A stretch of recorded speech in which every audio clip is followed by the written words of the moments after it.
Ia e fia whaatalo whaatu whawhungaanga so tātou atunu. Ia o le ne tu ina tao atu a tātou whasalalanga i nei le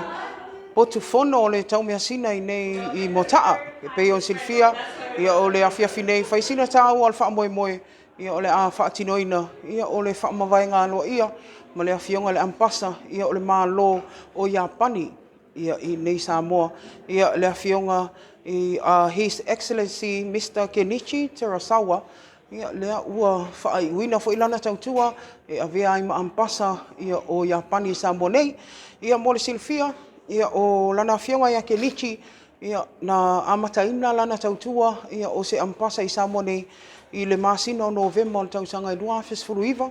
Ia ma ua whaaiuina i le masina fou, ia po le masina o te sema lua fedus futasi. Ia o se toe whaatepa, ia i nisi o ngaluenga o ngā fo ia nei malo Iapani, ia i lalo taitainga, ia ale a whionga le Amapasa, ia o le tūlanga fo i lele, ia i nisi o poloketi pe na ile awala lau papa, ia i le toi pose lilo le matango fie, ia i vaisi ngano, ia o leana fausia, ia i lalo taitainga a Kenichi, ia whaapea i fo i ma pukalami wha awau le malo Iapani Samoa, le tūta wa onga,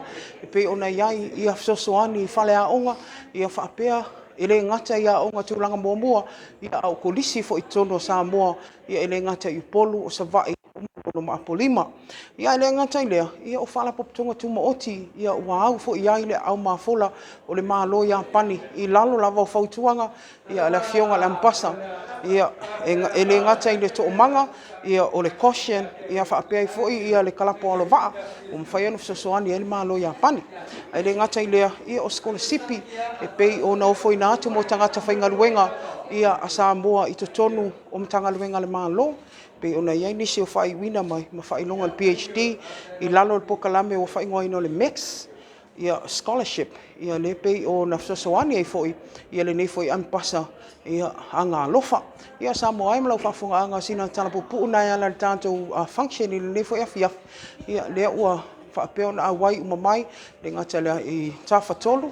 ia o le whainga malo, ia le awhionga le whaamasino sili, ia manisi o awhionga i whaamasino, ia whaapea le awhionga le palemia, minister kabineta, ia whaapea i foi, ia ma le awhionga i le taitai o le tuangai, ia manisi foi o whaipule leo, mwhai na awai mai, ia le ngata i leo, whaapotonga tuma o ti leo lo anga lea i malo Iapani, ia leo lo mwhai o na awai mai uma o na sui, ia e mai se ai, ia o le au whai pisinisi. Ia o se tala atu na tātou wha moe moe lea so, ia o se mea leo toi mau ina o na amatalia loa lea, ma leo to ai tau nuu lea whionga tu mai tai pale. Mia e mo te mnei, mo ni tele lau wha sausaunga, wha atua wha saifu.